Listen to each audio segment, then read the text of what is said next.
Hey guys, Putt here. So today I'm going to be doing a little draft analysis video for 3 teams today. I'll do 3 tomorrow. I'm just going to go by the draft order, which was the Sandshrews, the Mudkips, the Poliwags. Those were the first 3 picks. Then the last 3 picks were the Slackoffs, the Sandcastles, and then the Jigglypuffs. So today we're going to cover the first 3 teams as far as draft order, and then tomorrow we're going to look at the other 3 teams. But I'm going to try to do all these in one video, so it'll be really quick, and hopefully I can get through without my computer crashing, because having all these gifs of these Pokemon on here is making my computer run pretty hot. But hopefully it'll make it through it. Alright, so we're gonna start with the Sandshrews. So for their first tier 1 pick, they grabbed the Manaphy, which is no surprise. This is a longtime favorite of Colton, and he used it successfully in season 2, and I believe it was right up at the top of the MVP leaderboard, the kills leaderboard, all the way to the end of the season. So he's got a lot of experience with that. This is a pick that made a lot of sense, and yeah, I think pick 1 was actually kind of bad for Colton, and I'll say that because I don't think Manaphy would have been picked by anybody in the first round. Except for him, just because he likes this Pokemon so much. So I think if he had like pick number 7, I think that would have actually been more beneficial to him. But either way, he does get the Pokemon that he wants, which is that Manaphy. And then in tier 2, he grabs the Mimikyu. This is also, he had this offensive core of Manaphy Mimikyu back in season 2, and it got him all the way to the championship game. So, you know, if it's not broke, don't fix it. That's what he's going for here. The Mimikyu was useful then. I expect it to do the same now. It's definitely a difficult Pokemon to work around. Then he grabs the Donphan, which is nice to see him grab some beef after those first 2 picks. You know, of course he's got Rapid Spin. He's really good against electric types, being able to Earthquake, and then he also has like Priority Ice Shard and some things like that. So Donphan's a really solid pick there. Then he grabs the Alolan Ninetales. Alolan Ninetales is a really scary Pokemon with access to moves like Aurora Veil and also 100% accurate Blizzards. It doesn't have the best special attack, but it does have access to strong moves like Blizzard, like Moonblast, so it can be really offensive as well, even if its special attack isn't the highest. Then we have Typhlosion. So Typhlosion is, of course, an all-out attacker. The most common sets we see is like Choice Scarfed Eruption or Choice Specs Eruption, one of the 2. And I'm curious to see how Colton's going to use him. I don't believe Colton's ever had Typhlosion in the past, so it'll be fun to watch him use him. He's usually picked Chandelure, but he goes for Typhlosion this time around. Then for his tier 5 pick, he picks the Sudowoodo, and I'm really glad to see this pick. By the way, that is a GIF of Sudowoodo. He just does not move at all, like in his GIF. So, but he used Sudowoodo in season 3 to really good use with that thing, and I think it'll be pretty useful as well. Being a tier 5 mon, Sudowoodo's always been one of my favorite Pokemon. Just his design is hilarious to me. Alright, so now let's go to the last, the Mega Z and the free slots. So for the Z move, he picked Ferenium Z, and this Z move makes a lot of sense for his team. You have things like Mimikyu that can really use it well. Alolan Ninetales can also use it well. Manaphy also has access to Dazzling Gleam, so he can use Ferenium Z. Alakazam can use Ferenium Z. I'm not sure about Drampa, but he might get access to a Fairy move. I really don't know. But he has at least 4 mons that can carry the Ferenium Z and hit really hard with it. So I think that's a really good pick to get that Fairy Z Crystal. For the Mega, he picked Mega Beedrill. This is really surprising. I didn't expect anybody to pick Mega Beedrill. I think Mega Beedrill is kind of a interesting pick for league play. He's like really obviously super strong and super fast. And if you don't have anything that can stop it, then you will have a really, really difficult time beating Colton's team, I believe. So that's going to be something that's going to be difficult to plan for, just because of its pure power. Then he's got the Lucario. We've seen him run Lucario in the past as well with success. The Alakazam, I don't think he's had Alakazam on his team before, but Alakazam does fit Colton's playstyle of fast hyper offense. And then he grabs the Alolan Muck. The Alolan Muck is a really strong Pokemon. We've seen him use it back in season 2, and he did really well with it back then. I'll be honest, I don't think many people in the league really respected Alolan Muck, and then in the first few weeks of the season, we all realized that Alolan Muck was actually a really strong Pokemon. And then in his last pick, he picks the Drampa. So this is an interesting pick. I'm curious to see how he's going to use it, but Drampa is pretty good there at the bottom. You know, he's got that high special attack. Can also go into Berserk mode and hit even harder. Can also get access to Cloud 9.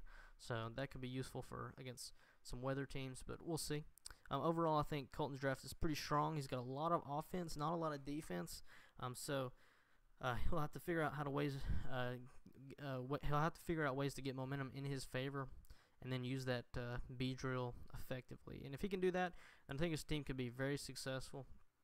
He does have the Aurora Veil to make up for the lack of bulk, so that will be very important to see how he uses it. I think his Fairy Z Crystal is a very good pick. Overall, I really like his draft. Alright, now in pick number 2 was the Mudkips, coached by Matt. And so they had pick number 2 in the draft, and they decided to go with Tapu Koko. Tapu Koko is a very, very strong pick. Of course, it has incredible speed, so it allows him to have that really fast mon at the front. That's difficult to plan for. He can also be a special attacker. He can be a physical attacker. He has the electric terrain, which is really useful, not only because it boosts electric type moves, but he can also prevent his Pokemon from being put to sleep. Although there's not too many sleep spam mons in the league, but still it could be useful. Tapu Koko is a really strong pick. The Pokemon that I wanted to pick in Tier 1 was Tapu Koko, but Matt had pick number 2, and so he grabbed it for me. But Tapu Koko, really strong pick. Then he picks Ferrothorn second. This is actually the mon I wanted to pick for my slot 1, and then he sniped this one from me too. But all good, and the Ferrothorn is really strong, being that grass steel type. Then he also has the Umbreon, so he has a really fat team already between Ferrothorn and Umbreon, really difficult to break through those two. Then he grabs the Zygarde at 10%. We've seen him use this in the past, and I think it's a pretty strong mon, and we'll see how well he's able to abuse that dragon type. Then he grabs the Gastrodon. This is also a old-time Matt favorite. I think he's had it just about every season, maybe every single season. Storm Drain is obviously super good. It's got some nice bulk to it. Pretty decent move coverage, actually, too, and access to recover is always good. Then he grabs the Charizard, which is pretty interesting. But I do like Charizard. I used Charizard in Season 3, and I think Charizard can be pretty useful, actually, especially if someone doesn't plan for it. He can be pretty strong. Then for his Z Crystal, he picked Darkinium Z, which makes a lot of sense for his team. He's got things like Absol, who can use it. Of course, Hydreigon can use it, Umbreon even. And I'm sure some of his other mons get access to other dark moves. So I think Darkinium Z is a really good Z move for his team. He then grabbed Mega Absol. I know Matt was trying to draft that Mega Sharpedo, but I was able to draft it before him. So he went to his second pick, which is Mega Absol. The Mega Absol is kind of similar. It's got nice speed. Not as much as like Sharpedo can get, of course, but it also does have the ability to go physical or special, so very powerful pick in Mega Absol. And then of course it has access to that Sucker Punch. Victini is pretty busted Pokemon. Victini was on my list for potential Tier 1s that I was going to pick, but because I had planned on picking a Rainmon, I was not going to pick the Victini, but Victini is super, super strong and can hit really hard. I like this pick. Then he picks the Hydreigon. Hydreigon's also a really strong pick. Pretty good speed, can run different sets like Scarf, Specs, Life Orb, that kind of stuff. Also immune to Earthquake, so that is nice as well. So that helps out the Tapu Koko. Then we got Ditto. Ditto's, he's pretty self-explanatory. Ditto's good against offensive teams. And we'll see how he uses that Ditto this season. Then for his last pick, he grabs the Muck. So Muck is pretty good. Not as good as a Alolan Muck, but he's still pretty solid. Still pretty fat overall. So that's Matt's team. Overall, I really like his draft. I like the Koko. I think his wall core is really strong between Ferrothorn, Umbreon, Gastrodon, and then the Muck. He has a lot of really strong mons there as far as bulk goes. Then he's got some good offense as well. I think the only thing he's going to have to do is try to vary his team up a little bit, because he has some offensive mons who are kind of repeating with the, we have the two dragons and two fire types, but overall I really like his draft. Alright, and then team number 3 in the draft was my team, the Poliwags. So it's pretty fitting that the Poliwags drafted a few water mons and Waterium Z, since my mascot is a water Pokemon. But anyways, I had the 3rd pick in the draft. Like I said, I wanted to pick Koko, but Kyurem Black was my 2nd pick. I really couldn't, up to the draft, I really couldn't decide which one I wanted to pick. Essentially, I just wanted one of them, and so my fear was that if somehow both of them went 1-2. That would be like the worst case scenario because I didn't really know who I wanted after them. But luckily, Manaphy was taken first, so that guaranteed that I would get one of them. And then Coco was taken second, so I just took Kieran Black and as a consolation prize, which is funny to say because how busted Kieran Black really can be. And I just like his ability to be super offensive, physically or specially, and he can run a bunch of different sets. I really like Kieran Black. Glide Score, and Kieran Black has always been a beast in NABA, so it's fun to have him on my team finally.